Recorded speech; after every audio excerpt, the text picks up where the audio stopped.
So, ladies and gentlemen, it looks like there is a lot of drama around another game that's not Power World, apparently. This drama has to do with Suicide Squad from Rocksteady. Now, this game we've talked about on Saturday Night Hypnosis. We've also made videos about it prior regarding different situations like with Harley Quinn and the whole P word altercation between her and Poison Ivy, the young version of Poison Ivy. It was very, very strange. But apparently, this game is getting so much backlash, it's insane. I saw on Twitter many different videos of people retweeting different things about the endings and how Batman is just completely just disrespected. Honestly, all the men in the game, the endings that they have, they're just completely destroyed and disrespected, damn near brutalized. But then Wonder Woman gets a beautiful send-off because she's a woman. It's like, it's very clear that the person who wrote this, and we did a video about the person who wrote this game, one of the head writers anyway, the pink-haired girl who seemingly looks like an activist, she obviously had a lot of influence in the storyline. But again, it seems like there's a lot of people getting pissed at the idea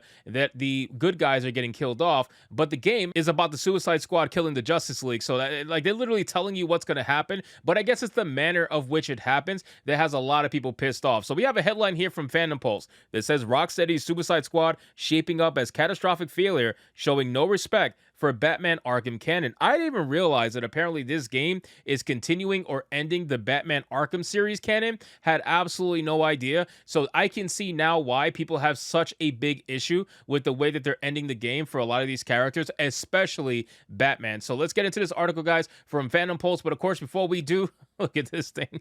Of course, before we do, if you are new here, just consider hitting that subscribe button. I would greatly appreciate it. Like the video to push us out into the YouTube algorithm, and consider subscribing to my manga channel. The links are in the description box below in my link tree. I would love to see you there. So it says Rocksteady Studios' latest video game endeavor, Suicide Squad Kill the Justice League, is shaping up to be a catastrophic failure that shows no respect for the canon of the acclaimed Batman Arkham series. Just 1 hour after the early access launch of the deluxe edition, Rocksteady was forced to take the game offline due to a game-breaking bug that automatically completed player stories.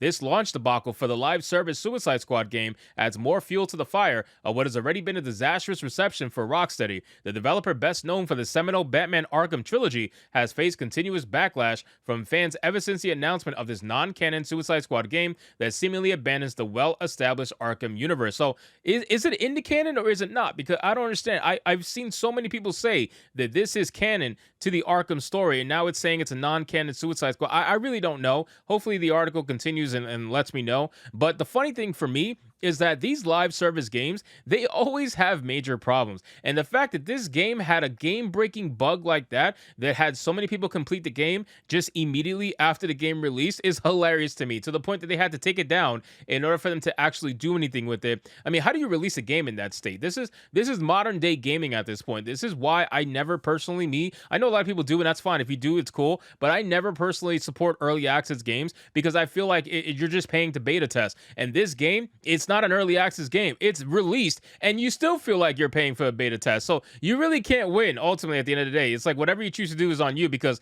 these stupid companies, they're going to keep doing what they're doing and releasing absolute garbage right out the gate and hoping they can fix it later under the guise of live action service. It's like, it's so stupid. And a lot of people are also saying they're tired of seeing Harley Quinn. And I don't know, I guess Harley Quinn is that character that they're latching onto to try to get everybody to buy their games or whatever, and female diversity and all this nonsense. It's a shame because the actual Harley Quinn from the comic books way back when is just so damn good, and this version of Harley Quinn just seems like Margot Robbie in video game form. That's basically it. So it says many hardcore fans have hoped that Rocksteady would return to the Batman Arkham roots that brought them so much success, rather than pursue the live service model with an IP that has no ties to that revered storyline. Okay, so it doesn't have a tie to the original Arkham. My bad. I thought it did.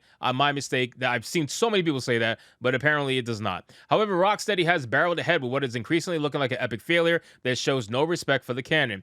That's another thing too, man. How do you create the Arkham series, right? Which is some of the best games I've ever played. Arkham series games, while they are formulaic after a while, they are very good. The setting is good. The graphics are good. The overall story is good. You feel like you're playing Batman. Like, it is such a gritty, good game. It really, really is. And you go from that to a live service game because you're trying to do what I don't know, what Marvel did with the Guardians of the Galaxy, essentially. Like, I don't know why you would want to do that when you had such a great formula that other companies were trying to mimic because it was that good, right? Look at the Lord of the Rings game, Shadow of Mordor. Like, that game literally copied Batman's combat system and made it its own thing.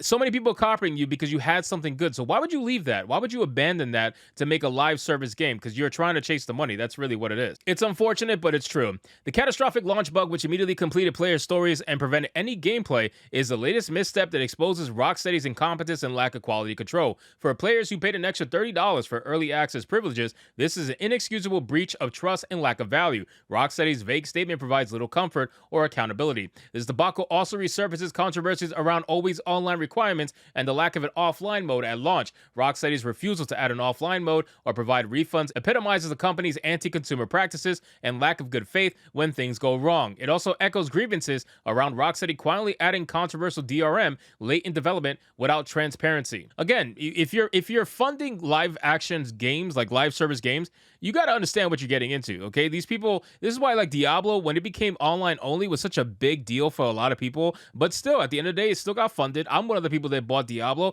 because I love Diablo, and that's your choice that you're going to have to make. It's unfortunate, but it's true. A lot of these games going live service, especially games like this, it sucks because they're not like Diablo, right? Diablo has a lot of replay value, ultimately, and the gear grind is very real, but this game, live service in this game, it's like, I guess, whatever, but I feel like you're just chasing money at this point. Like, this game could have been a great Arkham game. You could have invested money into making this a true Arkham game and making it a final Arkham game. Whatever you want to do, finish out the story, it doesn't matter. You could have really did that and sold millions upon millions of single player copies, and you would have so many happy fans as long as you did it right. But you went the live service route in the hopes that you can try to milk as much money as you possibly can from people who are fans of your product, and now you completely screwed them over by not only ruining early access, which was the whole point of paying extra money, or you also ruined it because this game is completely broken and people were not even able to play the game because it has a game-breaking bug. So it goes to show that they really don't care about quality. I really think that these companies don't invest a lot of money in quality control, because if they did, they would be catching stuff like this. This is a massive game-breaking bug. It says early previews have also panned Suicide Squad for uninspired combat and repetitive open-world activities that fail to live up to the Batman Arkham lineage. Lifting the NDA has only allowed more negative fans' reactions to pour in. The most egregious part of the entire incident is the way that they handle canonically the reported death of Batman. Beloved Batman voice actor Kevin Conroy led his iconic growl to this game for his final performance. Spoilers of the ending immediately show up the true nature of how Rocksteady has fallen with their most valuable IP besides a lesbian child grooming. In short, Rocksteady's handling of Suicide Squad shows blatant disrespect for the legendary canon of the Batman Arkham games that put them on the map. The myriad of missteps and issues around this online Suicide Squad game represent an epic failure and catastrophe. They may be irreparably damage Rocksteady's reputation amongst its most dedicated fans. So again, it's quite unfortunate, ladies and gentlemen, because this kind of game, it does have a lot of fans, right? Arkham, I have all 3 Arkham games. They're fantastic. I would have loved to buy another one, but unfortunately, I'm not going to buy this garbage. I wasn't going to buy it before when I saw what they started to do with it. When I heard about the Joker who was in his feelings and all this other nonsense, I started to be very weary, and eventually I decided I'm not really going to buy it because I don't want to do a live service game of Arkham. I really just don't feel like doing that. So I just was going to rock with the first 3 and that's it. But a lot of people gave it a shot, and unfortunately they got screwed over.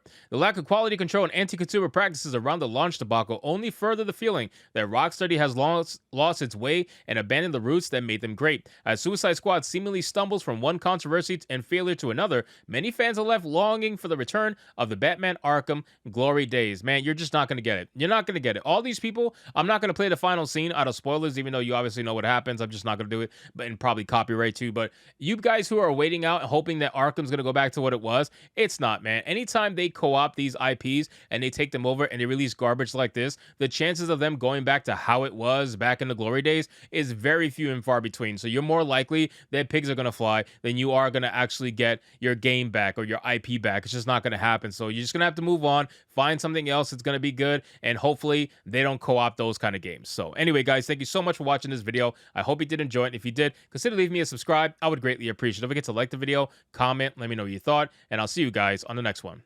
Hypnotic out.